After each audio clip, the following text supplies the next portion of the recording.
Olá, ouvintes e leitores, sejam bem-vindos à nossa leitura bíblica comentada.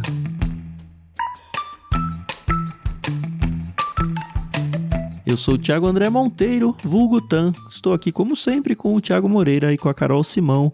E hoje é dia de uma vez por todas, e finalmente entender as festas de Israel. Espero eu. Bom dia, tudo bem? Oi, pessoal, tudo bem? Aqui é a Carol Simão. Pro Tan eu respondo ou não. Não pode fugir, Carol. Você é responsável pelo episódio de hoje, lembra disso? Falar, Pois semana passada não, você garantiu aí. Ai. Não, não garanti nada. Falei que eu ia consultar meu pai. Bom dia, pessoal. Muito bom, vamos considerar agora algumas festas judaicas. E interessante também porque elas têm algumas aplicações e implicações para nós também, não apenas para o povo de Israel. Sim. E para quem lembra do episódio de Gênesis 1, que a gente teve um bloco para cada dia da criação, né? Foi doideira aquele episódio, a gente ainda tava meio que tentando entender o formato do programa. A gente vai voltar às raízes e hoje temos um episódio com 4 blocos. Isso que a gente juntou uns que poderiam ainda quebrar no caminho aí, mas ia ficar muito longo. Uhum. Mas a gente vai fazer então esse reconhecimento das festas. Espero realmente ajudar vocês, como eu fui ajudado nos estudos, sim, me ajudou bastante a tentar entender um pouco do contexto desse monte de festa que acontece toda hora na Bíblia e a gente sempre fica meio perdido qual que é qual e tudo mais. Antes da gente entrar nos blocos em si, eu queria convidar vocês para estar com a gente no Discord. A gente sempre fala do Discord, a gente faz as transmissões ao vivo lá, a gente organiza leituras coletivas para que vocês participem com a gente. E para participar é de graça, muito fácil, é só acessar bit.ly/leitura coletiva ou entrar no site do Ictus, procurar lá por Clube Ictus, que vai ter o link para você visitar e quem sabe ficar, né, nessa comunidade tão gostosa que a gente tem por ali. Oportunidade também de você interagir com a gente, tanto eu quanto a Carol e o Thiago estão lá nesse grupo, então se você quiser realmente conversar com a gente aí no dia a dia, via chat, tem essa oportunidade para vocês.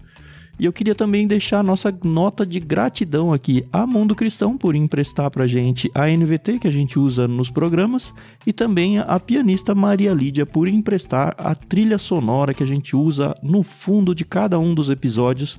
Lembrando que você tem na descrição do programa também os links para você acessar o álbum dela com exatamente essas músicas. No streaming de música que você quiser, aí tem várias opções lá. Então acessa lá, você vai poder até abençoar a vida dela também, né? Porque, enfim, os músicos ganham alguma coisa quando alguém ouve suas músicas aí nos aplicativos.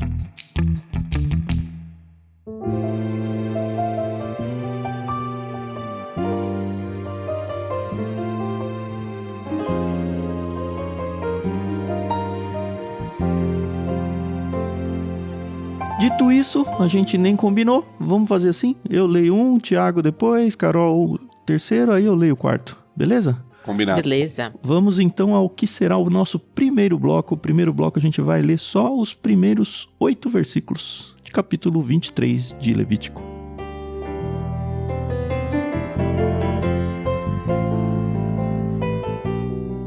O Senhor disse a Moisés: dê as seguintes instruções ao povo de Israel. Estas são as festas que o Senhor estabeleceu e que vocês proclamarão como reuniões sagradas. Vocês têm 6 dias na semana para fazer os trabalhos habituais, mas o 7º dia é o sábado, o dia de descanso absoluto e de reunião sagrada. Não façam trabalho algum, pois é o sábado do Senhor e deve ser guardado onde quer que morarem. Além do sábado, estas são as festas que o Senhor estabeleceu, as reuniões sagradas, que serão celebradas anualmente no devido tempo. A Páscoa do Senhor começa ao entardecer do 14º dia do primeiro mês. No dia seguinte, o 15º dia, comecem a celebrar a festa dos pães sem fermento. Essa celebração em homenagem ao Senhor continuará por 7 dias, e durante esse tempo, o pão que comerem será preparado sem fermento. No primeiro dia da festa, todos suspenderão seus trabalhos habituais e realizarão uma reunião sagrada. Durante 7 dias apresentarão ofertas especiais para o Senhor. No 7º dia suspenderão novamente seus trabalhos habituais para realizar uma reunião sagrada.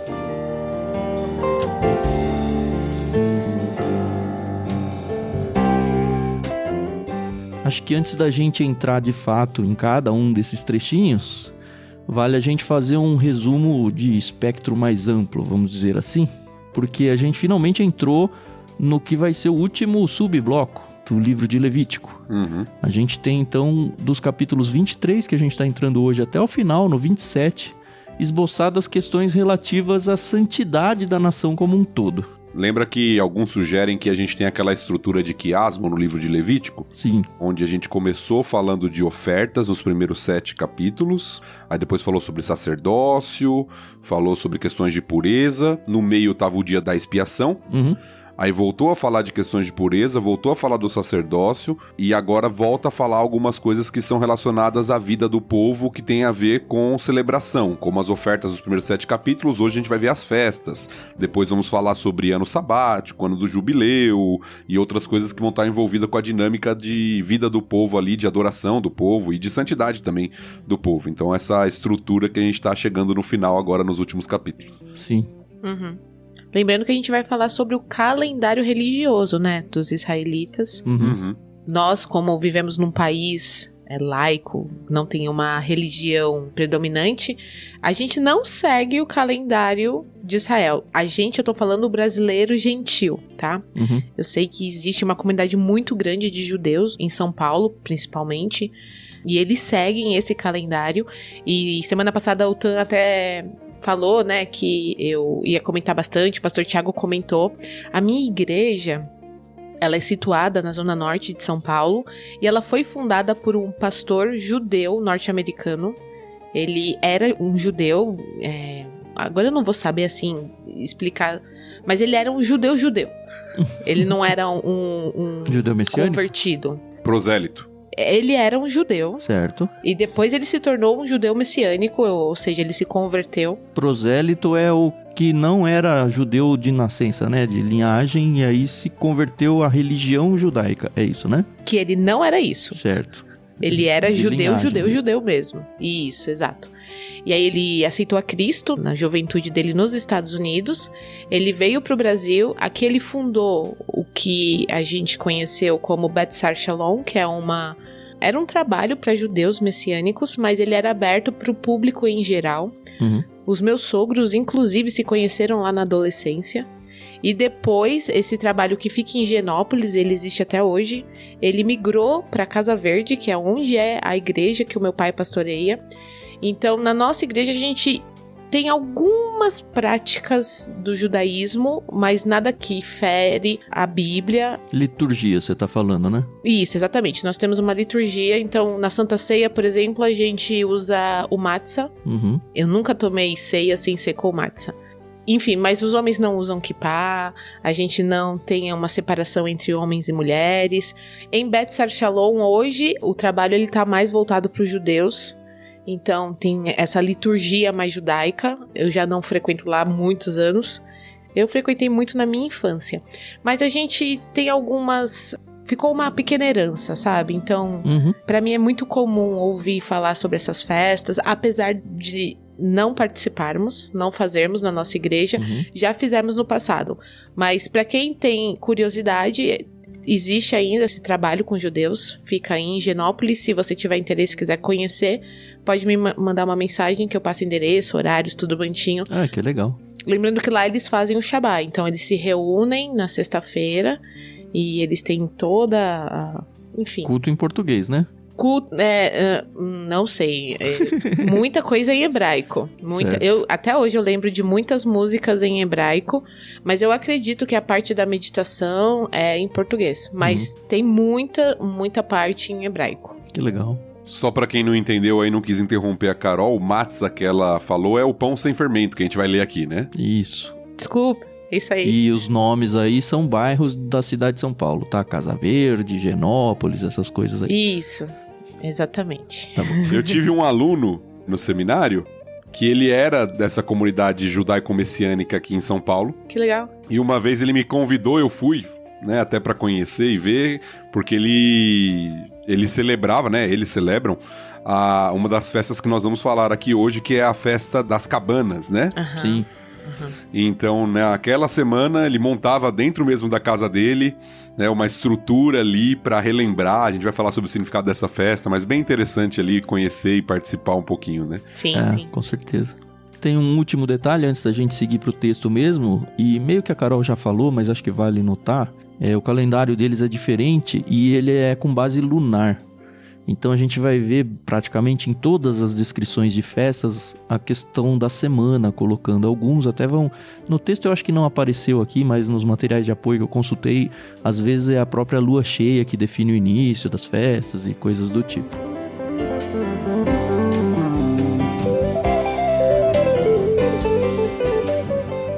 Muito estranho, festa de Israel... Sábado. E sábado não é uma festa, né? Mas ele já começa meio que como... um alicerce ali, olha. É um dia diferente, é um dia especial, é um dia que não se pode fazer trabalho algum.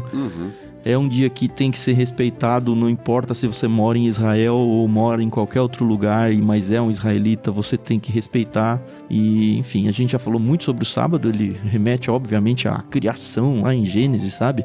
Então, esse conceito do sábado já é colocado como um alicerce aí no início das celebrações, né? Quando a gente pensa em festa, eu vi vários comentaristas falando isso. A gente lê festas e pensa naquela coisa de vamos festejar. Óbvio que tem algumas que são mais para esse lado, mas muitos tiveram o cuidado de corrigir talvez a nossa interpretação no sentido de, olha, isso é uma celebração às vezes mais contida, sabe? Não de exaltação, assim, de alegria, mas o dia da expiação, por exemplo, sabe?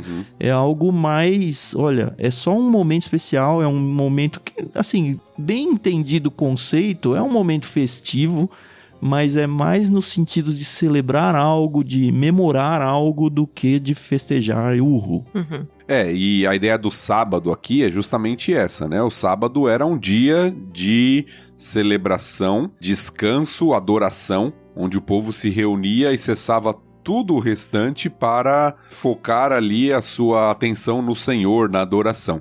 Então, nesse sentido, acho que é por isso, inclusive, que ele aparece aqui, porque ele é um modelo para aquilo que aconteceria nessas festas, né? E é interessante, a gente vai passar por cada uma delas, porque cada uma dessas festas tinha um significado muito importante que Deus queria inculcar no povo. Nós estamos acostumados no nosso país a ter feriados. Só que, pelo menos a maioria dos feriados, a gente nem sabe o porquê ou nem lembra quando tá no meio do feriado. A gente quer o feriado pra descansar, viajar, sim. Mas não tem nenhum significado. Tem gente que nem sabe, nem conhece. Feriado Tiradentes, ok. Ninguém sabe quem é Tiradentes. Eu tô exagerando, né? Mas a festa de Israel, né, esse feriado, porque era um feriado também, onde separava as atividades normais, ela tinha o significado era de fato o mais importante. Sim. Que é o que a gente vai ver o significado de cada uma delas. No caso do sábado é essa questão do descanso, né? Descanso e celebração, né? De adoração ao Senhor. Ele fala de reunião santa, né? Isso. Você vai ter um dia de descanso e de reunião sagrada. Sim. O povo tá lá diante do Senhor, apresentando também ofertas e celebrando ali como o povo de Deus o descanso que Deus dá, né? O povo de Israel é um povo muito de tradição, né? Tem até um musical chamado Um Violinista no Telhado. É muito bom, se você tiver a oportunidade de procurar, tem um filme muito bacana. E fala muito sobre as tradições, fala um pouco sobre as celebrações, as festas. Os casamentos também são bem especiais, diferentes. Então, se você já ouviu um Mazel Tov por aí, é uma forma deles falarem celebre, parabéns, uma expressão assim de alegria. Então, o povo israelita é um povo muito festeiro, mas eles levam essas festas muito a sério. Sim.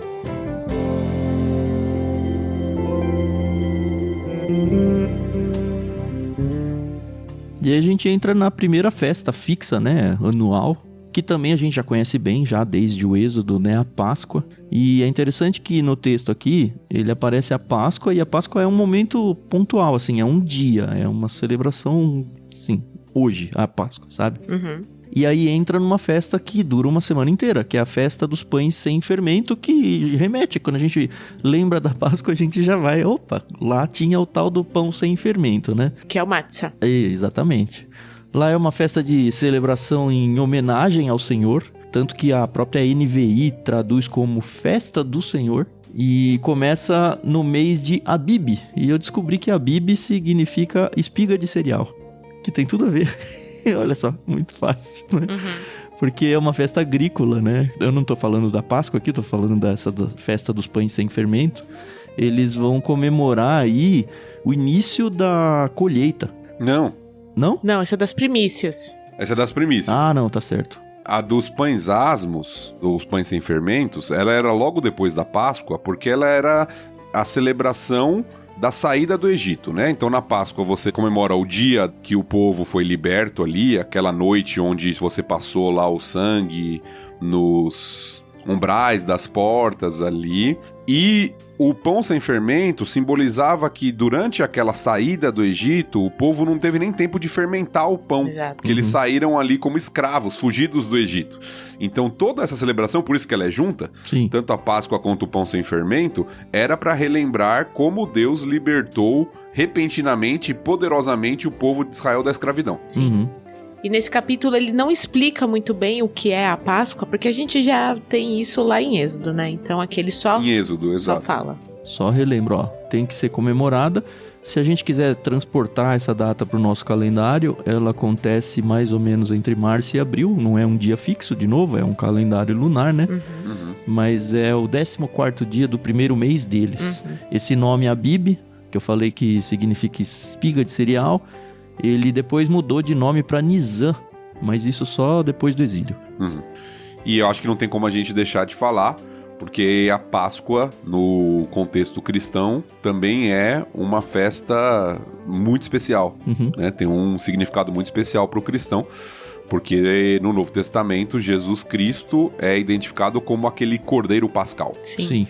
Lembrando que ele estava comemorando a Páscoa ali na época que ele foi crucificado. Exato. Exatamente, né? Então é o cordeiro que foi morto ali, né? E teve o seu sangue colocado no umbral da porta. É a morte de Cristo e seu sangue que nos liberta da escravidão. Então o paralelo com o Êxodo, por isso que muitas vezes no Novo Testamento você vai ver a salvação comparada com o Êxodo de Israel. Quando nós somos libertados da escravidão espiritual por meio do sacrifício do cordeiro. Então, Jesus Cristo é identificado como esse Cordeiro Pascal, por isso nós celebramos a Páscoa, né? Sim. O pão sem fermento não, né? Não é algo tradicional do cristão, mas a festa da Páscoa, ela é muito, muito forte para nós, né? Sim.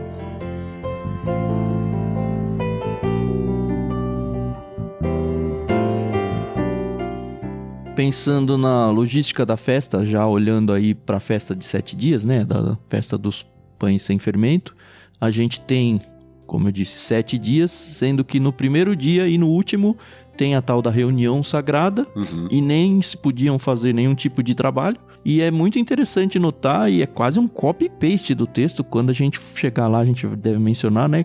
A festa das cabanas vai ter exatamente essa mesma estrutura. 7 dias, primeiro dia reunião sagrada, sem trabalhos. Durante o intervalo desses 7 dias, você tem ofertas preparadas no fogo, depende da tradução, né? Na tradução da NVT, apresentarão ofertas especiais para o Senhor. Algumas traduções vão falar ofertas preparadas no fogo, então imagino que seja algum tipo de alimento, né? Enfim, a gente já viu essas festas aí no Êxodo. E aí encerra de novo com outra reunião sagrada, sem o trabalho, como se fosse um sábado. E eu nem sei se caía de fato no sábado, né? Mas era assim. Eu li um pouco sobre isso, né? Tem até debate entre os comentaristas sobre o dia que caía exatamente. Sim. Se a Páscoa, ela for algo não fixo, pensando no dia da semana, evidentemente o pão sem fermento também vai ser dependente da Páscoa, porque ele é logo após, né, a celebração da Páscoa. Mas alguns acreditam que era fixo, e esses que acreditam que era fixo, entendem que esse primeiro dia caía na quarta-feira. Mas aí é um debate. Tem um debate entre comentaristas sobre como era o calendário. A gente não sabe exatamente todos os detalhes, né? Mas de fato há uma probabilidade de não ser o sábado, né? O dia semanal ali, mas como se fosse um feriado mesmo. E pra quem for brigar nessas discussões aí de dias, talvez um bom lugar pra se olhar é a própria crucificação de Jesus, porque ele foi crucificado e teve que sair rápido da cruz porque ia começar o Shabat, que era o sábado mesmo. Ele tinha acabado de passar a Páscoa, sabe? Então, A semana de morte de Jesus talvez ajude a gente a passear um pouco nas datas dentro da semana ali. Mas, de fato, é algo que, já aviso, você não vai sair de lá 100% convencido, não. É um negócio de grandes debates. E que também não custa a salvação de ninguém, né? Se for quarta, quinta, sexta, enfim, já ouvi de tudo e só vai.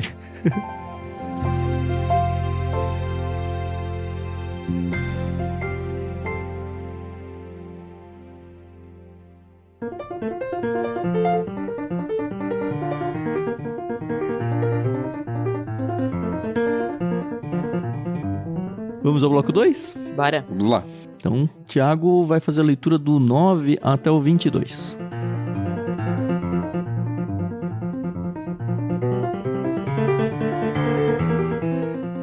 O Senhor disse a Moisés: Dê as seguintes instruções ao povo de Israel. Quando entrarem na terra que eu lhes dou e começarem a primeira colheita, levem ao sacerdote um feixe dos primeiros cereais que colherem. No dia depois do sábado, o sacerdote moverá o feixe para o alto diante do Senhor, para que seja aceito em favor de vocês. Nesse mesmo dia, ofereçam um cordeiro de 1 ano, sem defeito, como holocausto para o Senhor. Junto com o sacrifício, apresentem uma oferta de cereal de 4 litros de farinha da melhor qualidade, umedecida com azeite. Será uma oferta especial, um aroma agradável ao Senhor. Ofereçam também 1 litro de vinho como oferta derramada. Nesse dia, não comam pão algum, nem cereal torrado ou fresco, enquanto não apresentarem a oferta ao seu Deus. Essa é uma lei permanente para vocês e deve ser cumprida de geração em geração, onde quer que morarem. A partir do dia seguinte ao sábado, o dia em que levarem o feixe de cereal a fim de ser movido para o alto como oferta especial, contem 7 semanas completas. Continuem contando até o dia depois do 7º sábado, isto é, 50 dias depois. Então, apresentem uma oferta de cereal novo para o Senhor. Onde quer que morarem, levem 2 pães que serão movidos para o alto como oferta especial diante do Senhor. Preparem os pães com 4 quilos de farinha da melhor qualidade e assem-nos com fermento. Serão uma oferta para o Senhor dos primeiros frutos de sua colheita. Junto com o pão, apresentem 7 cordeiros de 1 ano e sem defeito, 1 novilho e 2 carneiros como holocausto para o Senhor. Esses holocaustos, junto com as ofertas de cereal e ofertas derramadas, serão uma oferta especial, um aroma agradável ao Senhor. Em seguida, ofereçam 1 bode como oferta pelo pecado e 2 cordeiros de 1 ano como ofertas de paz.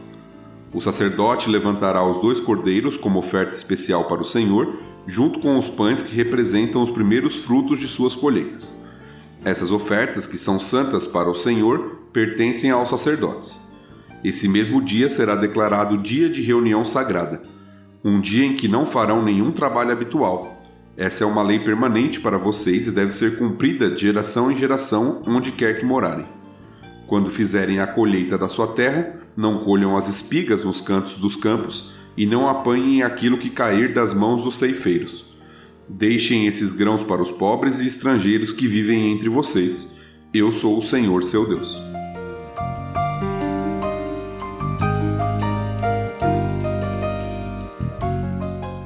De cara, o que já me chamou a atenção é uma instrução para que essa festa começasse a ser feita só quando eles entrassem na Terra Prometida. E pelo contexto e conteúdo da festa também nem daria, acho que para comemorar nada antes, né? Então não faz realmente sentido. No deserto, né? E basicamente é uma festa agrícola. Uhum. Isso. Finalmente, né? Agora é uma festa agrícola, são várias coisas agrícolas. Agora sim, a ideia de que eles iam agradecer pelo início das colheitas, né? Celebração do início das colheitas ou das primícias, depende da tradução que você vai atrás. Exato. Essa primeira festa é conhecida como Festa das Primícias, onde o primeiro fruto, né, é dedicado ao Senhor, ou seja, o começo da colheita é dedicado ao Senhor como um reconhecimento de que é o Senhor que provê, né, que é o Senhor que dá. Por isso, como o Tan falou, não tem como celebrar isso no deserto, né? É num contexto já de terra que o Senhor havia prometido que eles vão ter suas plantações ali, e aí nessa época onde a colheita começa a surgir, tem a dedicação daquilo ao Senhor, né? A festa das primícias.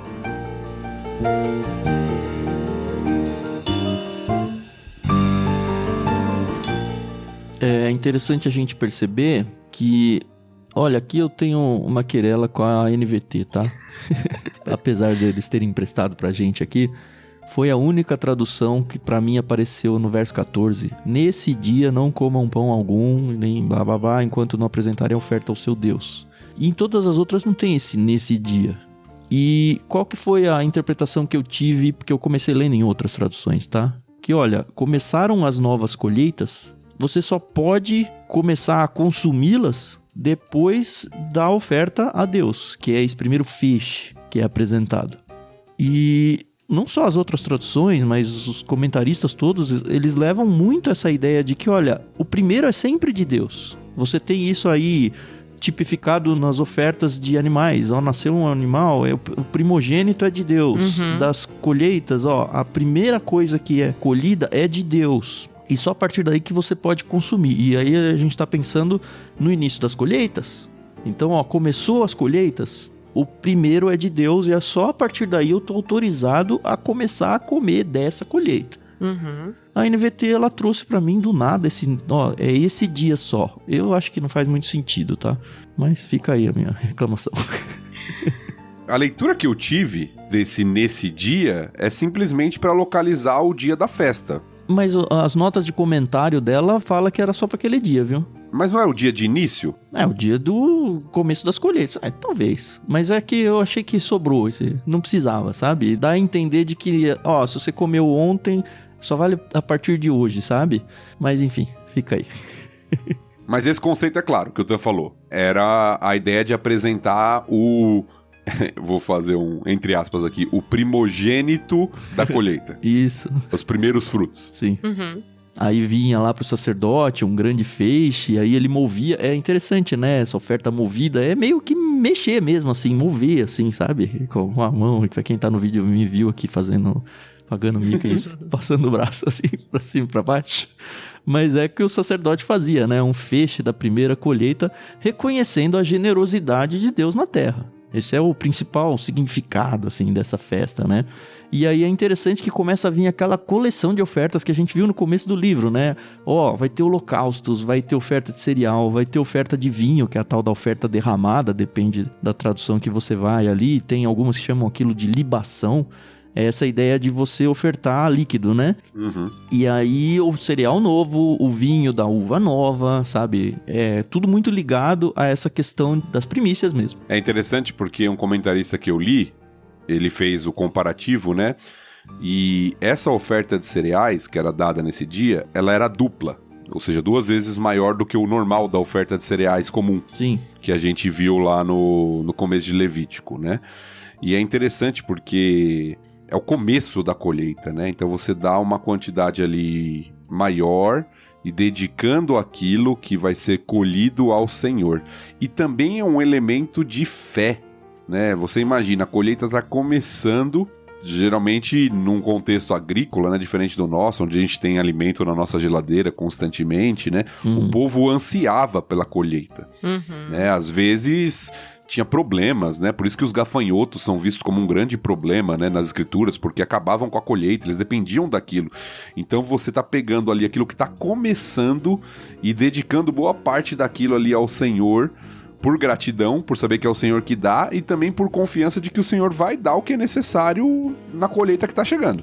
Sim, não vai faltar, né? É, que não vai faltar, exatamente.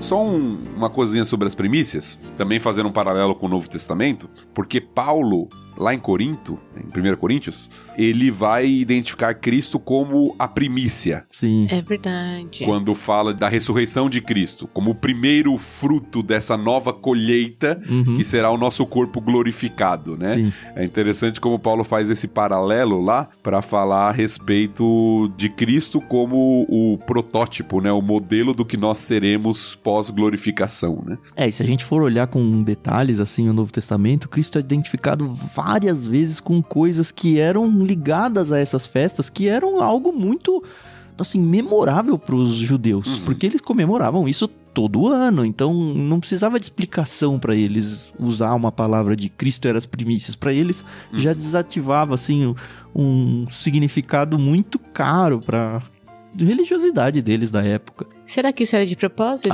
Com certeza. Não, eu sei que era, tá? Não, mas talvez tenha deixado eles um pouco irritados para quem não acreditava em Jesus como Messias, né? Como assim está usando esses termos aí?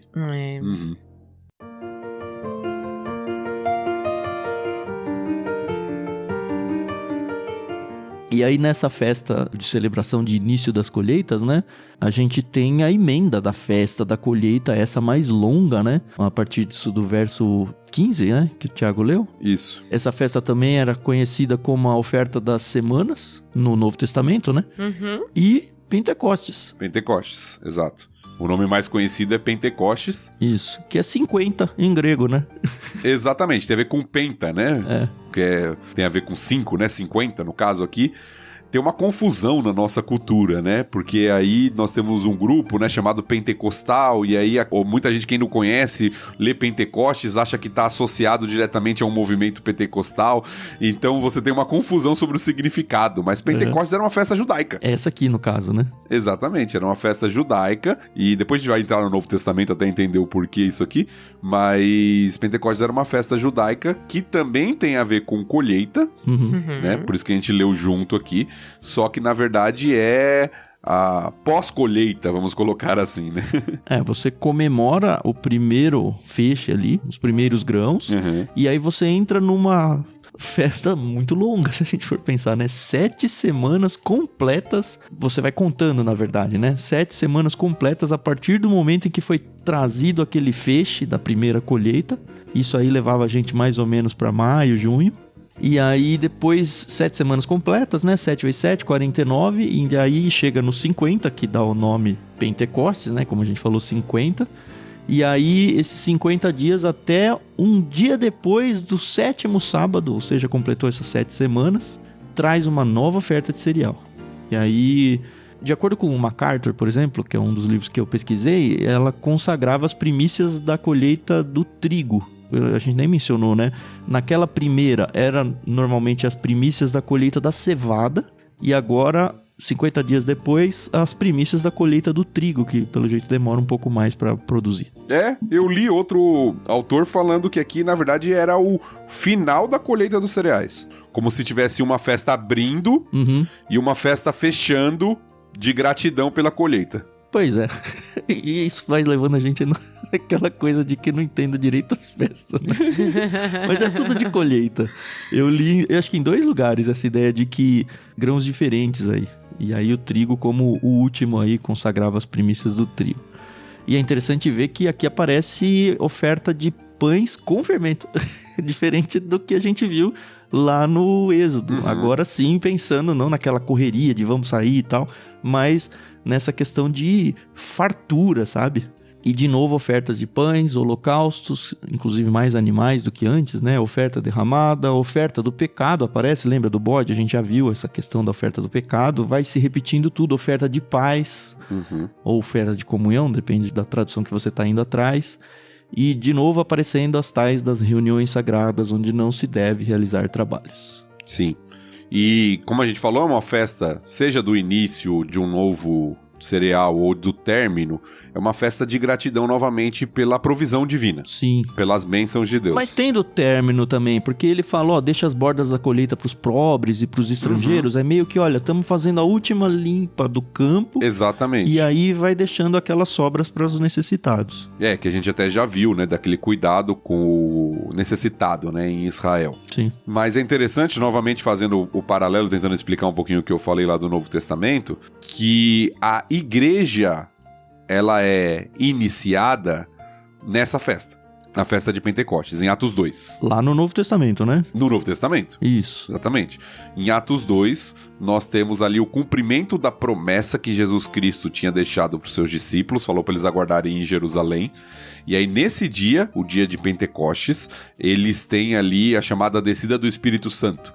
Sim. Sim. Por isso, os pentecostais que o Thiago mencionou agora há pouco. Isso, porque nesse texto fala que os discípulos falaram em outras línguas. Tem o debate, né? A gente não chegou em Atos ainda, se essas línguas eram idiomas humanos. O que parece ser pra mim, né, no texto ali, fala de vários locais, várias regiões que as pessoas viam, ou se era o que muitos chamam de língua estranha, né? Então tem o debate dentro do meio evangélico sobre isso, mas os pentecostais usam esse nome justamente por causa desse dia, de Atos 2, mas foi essa festa que os judeus estavam celebrando, e judeus de vários lugares do mundo ali antigo vinham para celebrar essa festa em Jerusalém, e aí foi aquele momento que Deus usou para que os discípulos pudessem pregar o evangelho ali com a descida do Espírito Santo e iniciasse a igreja. Muitas pessoas se converteram naquele dia, né?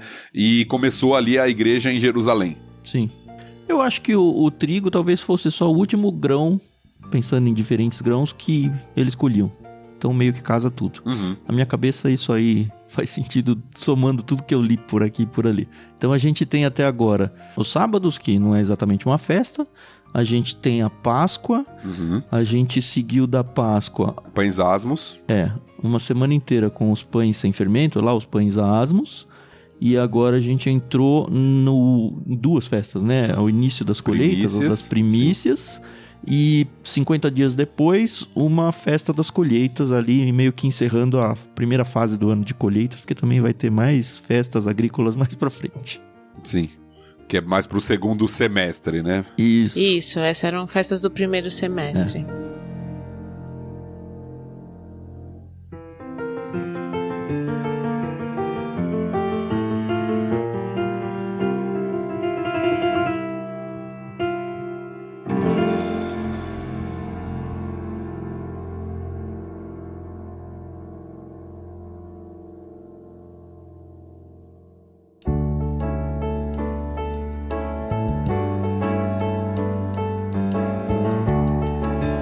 Então, beleza. Sua vez, Carol. Bloco 3. Beleza. 23 até o 32. Isso. Tá bom, vamos lá.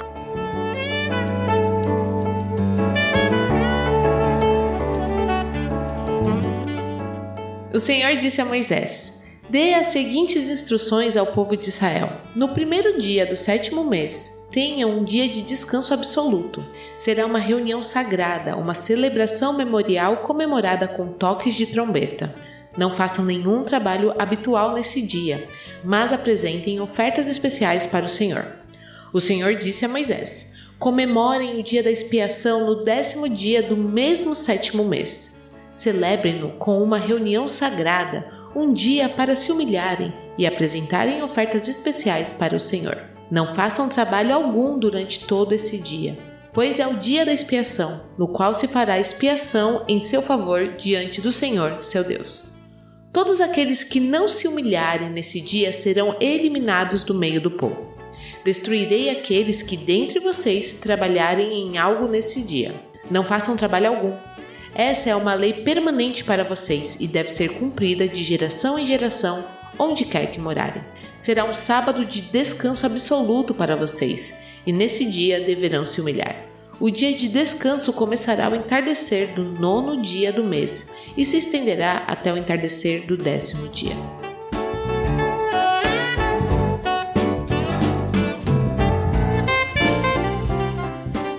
A gente está aqui, como foi dito, no segundo semestre. Mês de Tishri, não sei qual é a sílaba tônica correta aí, ou Tishri, depende de que livro você está indo atrás, mas é mais ou menos setembro, outubro. E aqui, como o texto diz o 7º mês, eu fiquei pensando se setembro não chama setembro por causa do 7º mês, e aí, pelo menos na minha cabeça, mnemonicamente, falou, beleza, essas festas do 7º mês é setembro, e pode ser que não faça nenhum sentido. Mas isso em português, né? É lógico, mas eu tenho que fazer algumas regrinhas pra eu me lembrar disso daqui a um mês. Tá certo. Tá bom, tá certo. Essa é a festa do Rosh Hashanah, é assim que pronuncia? Parece que é. Que bom, porque eu não vou repetir, entendeu? Que é eles chamam de Ano Novo Judaico, né? Então, a gente tem que pensar que setembro pra gente aqui no Brasil é primavera, mas eles estão no hemisfério norte lá, então pra eles é outono. Isso, são as festas do outono, exatamente. Sim. Tem a festa das trombetas, né? 2 festas aparecendo aqui. A festa das trombetas, a gente foi só esses 3 versículos, 23, 24 e 25, né? É o primeiro dia do 7º mês. é muito cara de segundo semestre mesmo, né? Primeiro dia do 7º mês. E, de novo, dia de descanso com reunião sagrada. É muito interessante como isso aí vai aparecendo várias vezes o tempo todo, né?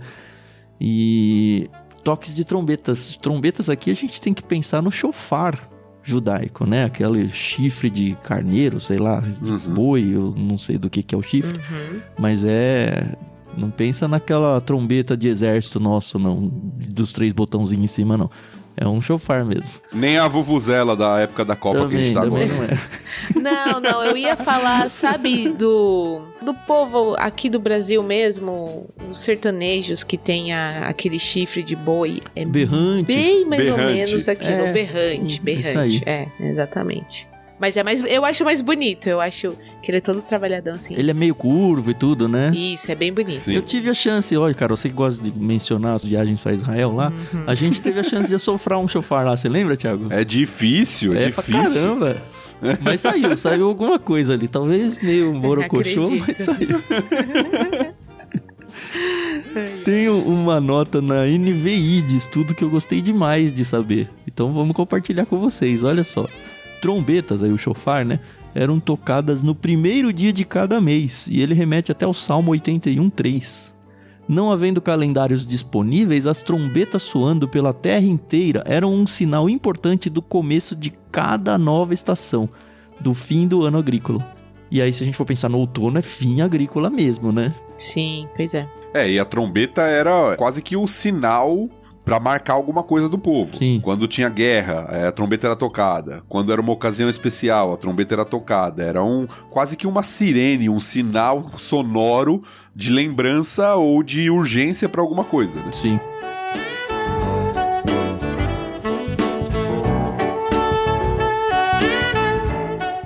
E aí, a segunda parte da leitura da Carol, a gente entrou no dia da expiação, a gente gastou um episódio inteiro falando só sobre ela, no capítulo 16 aqui de Levítico. Isso. Talvez o dia mais contrito do ano para Israel. Acontecia no 10º dia desse 7º mês. E também uma reunião de jejum.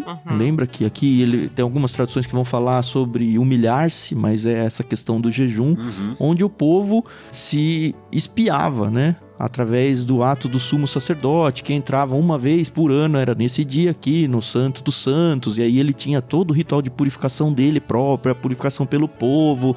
Era, enfim, uma expiação anual em favor do povo diante de Deus. Isso, Yom Kippur. Isso, chamado pelos judeus de Yom Kippur. A gente gastou bastante, né? Tem um episódio inteiro se você quiser voltar lá em Levítico 16, ouvir novamente. Mas basicamente era isso, era um dia de contrição, porque era o dia de reconhecimento de pecado e de reconhecer a salvação que Deus dá diante do pecado, né? Aquele dia onde o sacerdote entrava no Santo dos Santos para ofertar pelo povo uma única vez no ano. Então era um dia de uma celebração contrita, vamos colocar assim, né? E é muito interessante ver o zelo que Deus dá praticamente em todas essas festas, né? E acho que no dia da expiação até um pouco mais intenso, no verso 30, destruirei aqueles que dentre vocês trabalharem em algo nesse dia. Essa questão da seriedade da própria liturgia da festa ou do momento ali, é um momento sagrado. Sim. Cuida dele. Sim. Vocês levem a sério. Não importa, e falou várias vezes também, né? Não importa onde vocês estiverem.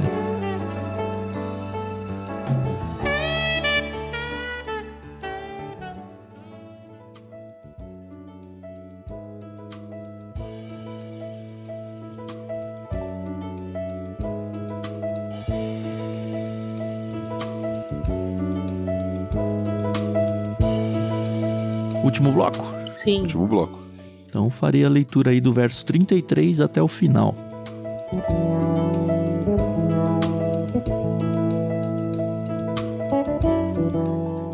O Senhor também disse a Moisés: dê as seguintes instruções ao povo de Israel. Comecem a celebrar a festa das cabanas no 15º dia do 7º mês. Essa festa, em homenagem ao Senhor, durará 7 dias. O primeiro dia da festa será declarado reunião sagrada, na qual não farão nenhum trabalho habitual. Durante 7 dias vocês apresentarão ofertas especiais para o Senhor. No 8º dia haverá outra reunião sagrada, na qual apresentarão ofertas especiais para o Senhor. Será uma ocasião solene e ninguém fará nenhum trabalho habitual. Essas são as festas que o Senhor estabeleceu. Celebrem-nas a cada ano como reuniões sagradas, apresentando para o Senhor no dia apropriado as ofertas especiais de sacrifícios queimados, ofertas de cereal, sacrifícios e ofertas derramadas. Celebrem-nas além dos sábados habituais do Senhor e apresentem as ofertas além das ofertas pessoais que vocês trazem no cumprimento de votos e das ofertas voluntárias para o Senhor. Lembrem-se de que essa festa de 7 dias em homenagem ao Senhor, a festa das cabanas, começa no 15º dia do 7º mês, depois de terem colhido tudo que a terra produziu. Celebrem a festa do Senhor por 7 dias. O 1º e o 8º dia da festa serão de descanso absoluto. No 1º dia recolham galhos das mais belas árvores, folhagens de palmeiras, ramos de árvores verdejantes e de salgueiros que crescem junto dos riachos. Celebrem com alegria diante do Senhor, seu Deus, por 7 dias. Comemorem essa festa em homenagem ao Senhor por 7 dias a cada ano. Essa é uma lei permanente para vocês e deve ser cumprida no 7º mês de geração em geração. Durante 7 dias morarão ao ar livre em pequenas cabanas. Todos os israelitas de nascimento morarão em cabanas. Desse modo lembrarão cada nova geração de israelitas que eu fiz seus antepassados morarem em cabanas quando os libertei da terra do Egito. Eu sou o Senhor, seu Deus. Assim, Moisés transmitiu aos israelitas essas instruções sobre as festas anuais do Senhor.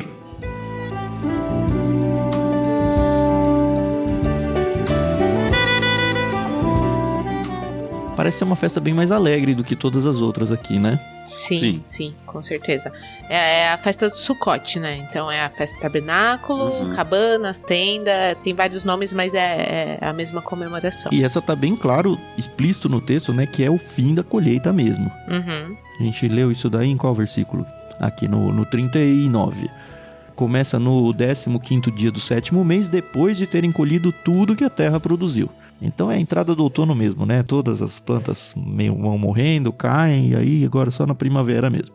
E coladinha com o dia da expiação, né? A gente estava no 10º dia de, entre aspas, setembro, e agora a gente está no dia 15 aqui, e uma festa de 7 dias de novo. Eu já mencionei lá no começo do episódio, 1º dia e último dia reunião sagrada, não realizem trabalhos, e aí durante os 7 dias ofertas para Deus aí no intervalo das coisas. Parece que você tem 2 grandes grupos de festa, né? As festas do 1º mês, né? Páscoa, pães sem fermentos e primícias. Isso. E aí você tem 50 dias depois a de Pentecostes. E agora as festas do 7º mês. Trombetas, dia da expiação e tabernáculos. Sim. Trombetas e dia da expiação, um dia único ali, né? Não. Trombetas é no 1º dia. Não, mas é só um dia, é isso que eu quero dizer. Ah, sim. Só um dia. E aqui essa festa das cabanas, cara, achei tanto material para essa festa aqui e queria trazer algumas coisas bem interessantes aqui. Era uma festa muito alegre, é uma festa que aparece muitas vezes na Bíblia, eu vou trazer aqui, ó, tem uma citação do Wiersbe, eu também gosto bastante dessa Bíblia de estudo. Os judeus adicionaram 2 rituais extras à celebração da festa das tendas para se lembrarem das bênçãos de Deus no deserto. Nota que ele mencionou aqui, né, ó, vocês vão morar em cabanas para se lembrar do tempo que vocês moravam em cabanas depois da saída do Egito e tal. Então, os judeus adicionaram 2 rituais que não estão no texto aqui. O primeiro foi o derramar água no tanque de Siloé, recordando a provisão milagrosa de água no deserto. O segundo foi a colocação de 4 grandes candelabros acesos numa alusão à coluna de fogo que guiava o povo à noite. 2 coisas aí pro deserto, né? Jesus relacionou essas 2 tradições a si mesmo. Foi durante a festa dos tabernáculos, quando a água estava sendo derramada no tanque de Siloé, né, que ele declarou: se alguém tem sede, venha a mim e beba, lá em João 7,37. Falei, cara, olha que legal, né? É um negócio tão importante para eles ali. E a segunda é, ele também disse à multidão reunida no templo: eu sou a luz do mundo. Isso aí em João 8,12. Fazendo menção a esse segundo ritual das luzes aí, né? E aí ele encerra com a aplicação, ele é super aplicativo, né? Que tragédia foi quando, mesmo tendo os judeus o cuidado de manter suas tradições, não aceitaram o Messias que estava entre eles. E você vê que essa festa ela tem um caráter muito didático, né? Sim. Porque você imagine, né? Quem já teve criança pequena em casa certamente já brincou de cabana, né? Sim, eu lembro. Com os filhos, né? Tive uma da Copa de 82, talvez. A da Espanha foi 82, que era o Naranjito. Não lembro. Ou 86. Enfim, uma das duas, mas eu tive minha cabaninha. Aí, imagine uma família, né? Um pai saindo com os seus filhos de casa e agora falando, né? Durante essa semana a gente vai morar numa tenda aqui do lado de fora. Né? A pergunta óbvia é por quê?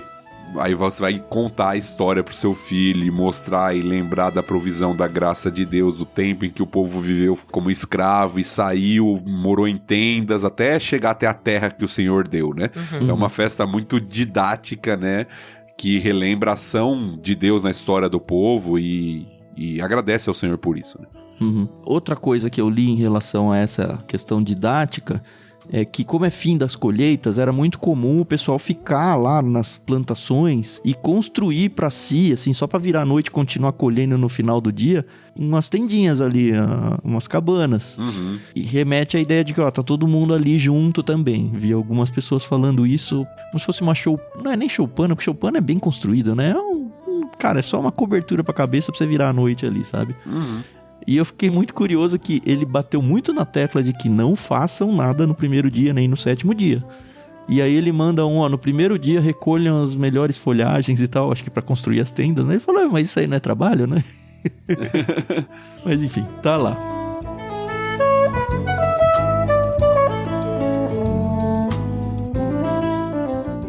Eu trouxe também, esse é um texto um pouquinho mais longo, mas, putz, eu achei tão legal. Tem um livro que chama Instituições de Israel no Antigo Testamento. O autor é Roland Devaux. Roland Devaux, muito bom. Muito, muito legal. Cara, eu li páginas e páginas sobre essas festas para esse episódio. E na Festa das Tendas eu recortei algumas coisas aqui que eu queria compartilhar com vocês. Só para vocês tentarem entrar na festa junto. Foi assim que eu me senti lendo o livro, tá? Ele tá falando dessa Festa das Tendas aqui, tá? Vamos lá. Ela era a mais importante e a mais frequente das peregrinações anuais ao santuário. Acho que vale mencionar, né? As pessoas peregrinavam lá para Jerusalém para participar dessas grandes festas.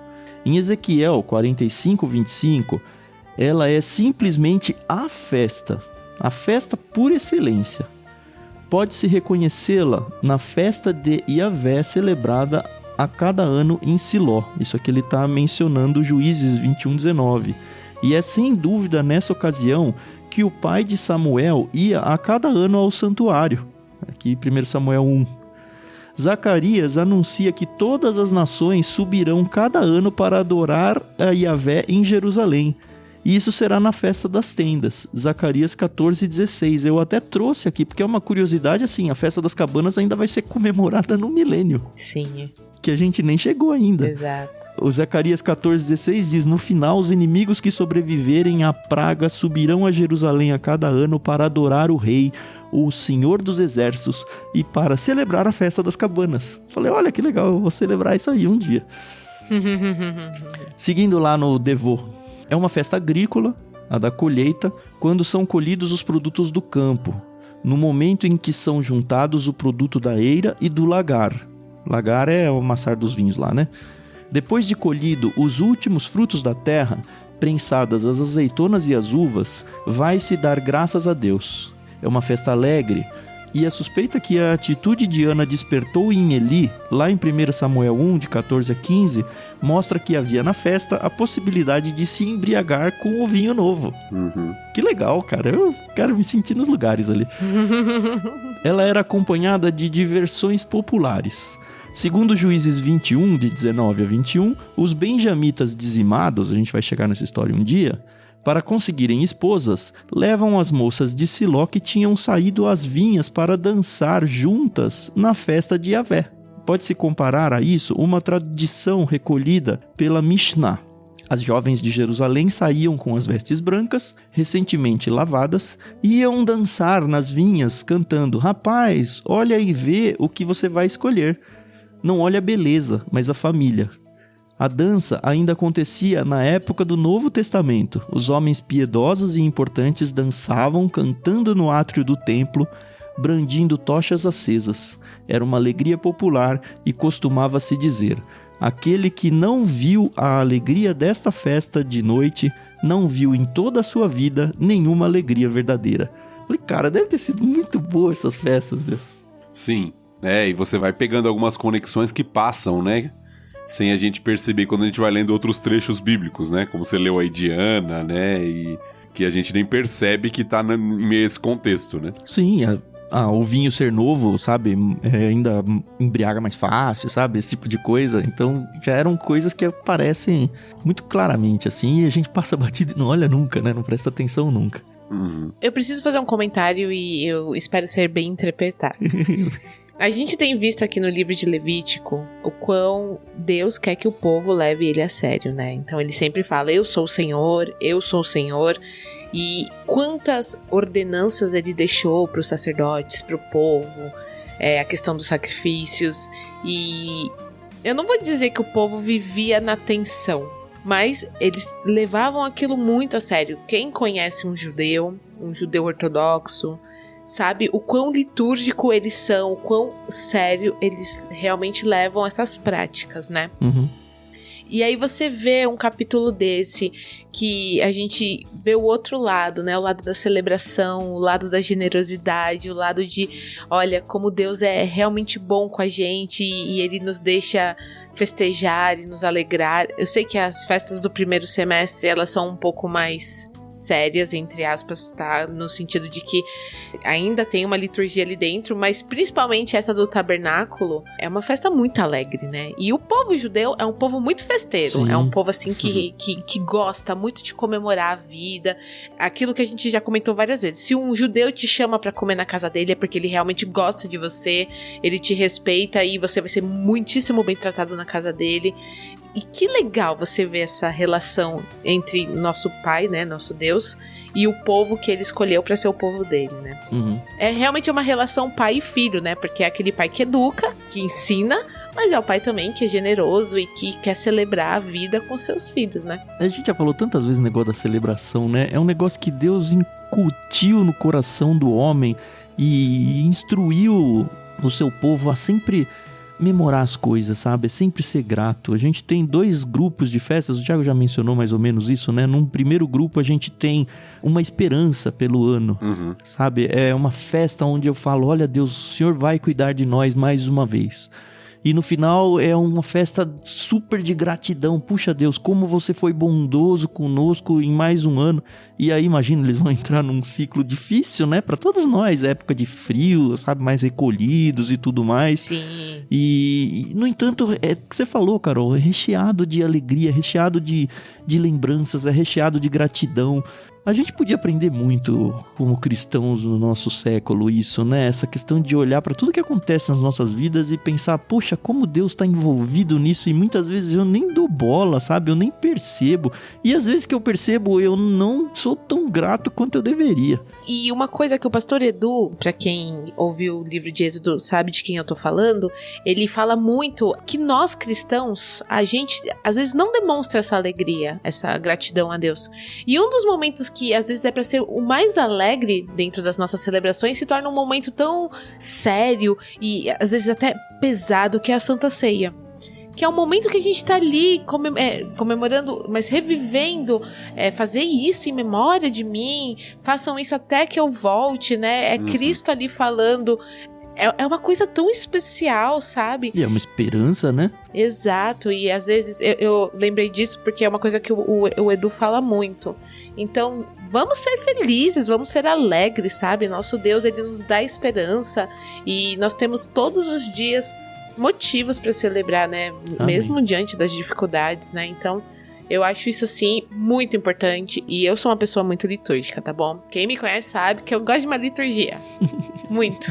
E eu diria que até em coisas simples do dia a dia, né? Sim. Nós vivemos numa sociedade que não é uma sociedade agrícola. E aí a gente tem um pouco mais de dificuldade de reconhecer isso. Tradicionalmente, os cristãos oram antes das refeições.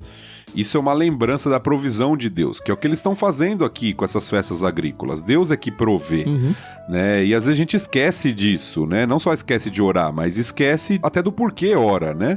Tem gente que acha que ora antes da refeição pra comida não fazer mal, né? Mas é esse reconhecimento, essa celebração de que Deus tá dando, Deus tá provendo, Deus é generoso conosco, e às vezes a gente esquece disso, né? De ser um ato de fato de celebração, né? Sim. Exato, né? E a gente vira ingrato, né? Essa que é a verdade. Não sei, se não ingrato, pelo menos frio demais. Tá. Mas acho que ingrato em alguns casos, sim. É isso aí.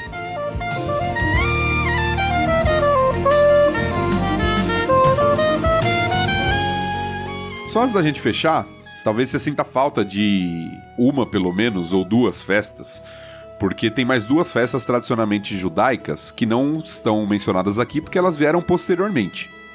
Tá? Temos a festa do Purim, que a gente vai conhecer lá no livro de Esther. Então aqui, evidentemente, ela não é mencionada porque o acontecimento do livro de Esther é posterior. Sim. Né? E aí se tornou também uma celebração anual dos judeus, por causa da libertação naquele caso lá, da história do livro de Esther. E temos uma que se dá no período entre os testamentos, que é conhecida como Hanukkah. São as festas das luzes, ou festa, né? da dedicação, exato. Festa da dedicação, que acontece no período entre os testamentos ali, quando há uma nova dedicação do templo, que é chamada também de festa das luzes ali, né? Só não foram mencionados aqui porque não existiam ainda, né? Exatamente.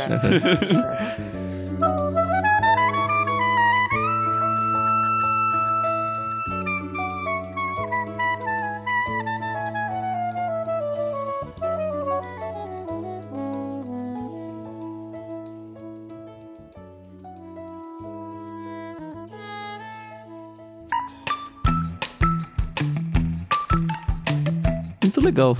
Vocês ficaram mais confortáveis com a história das festas agora? Talvez a gente lembre disso daqui uns anos, não? Eu gostei. Deu pra sistematizar e organizar melhor né? algumas coisas. Eu oro a Deus pra que isso tenha entrado naquele compartimento da memória que não foge daqui um pouquinho. Não vai sabe? mais embora, né? Mas foi muito legal. A não vai ser sugada. E sabe que eu gostei que a gente terminou o primeiro semestre com esse capítulo. É verdade, não tinha nem pensado nisso, né? Pois é, nosso último episódio de 2026, aí, primeiro semestre de 2026. A gente vai ter uma pausinha, vocês já sabem. Eu, o Thiago e a Carol somos pais, não de pet, né? Não sei, vocês são de pet, eu não sou. Não, mas eu não pais tenho, de verdade, não né? Não tenho nenhum Também bicho não. em casa.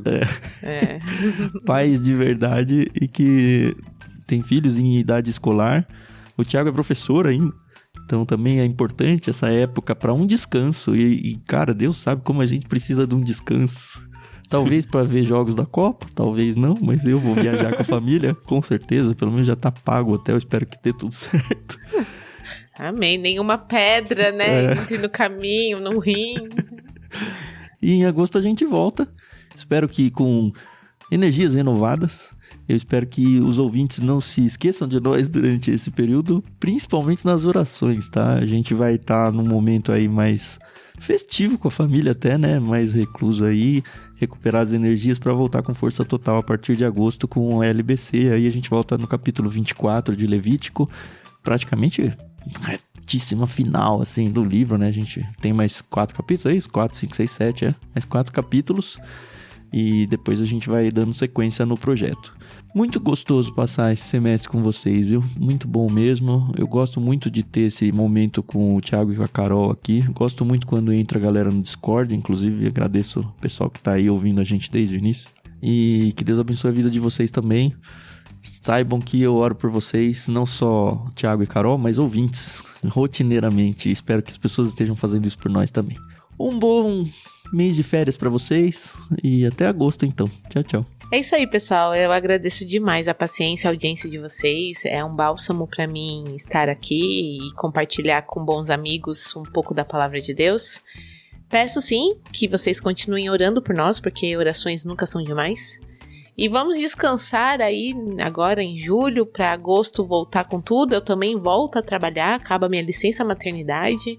Então será uma nova rotina com mãe de 3.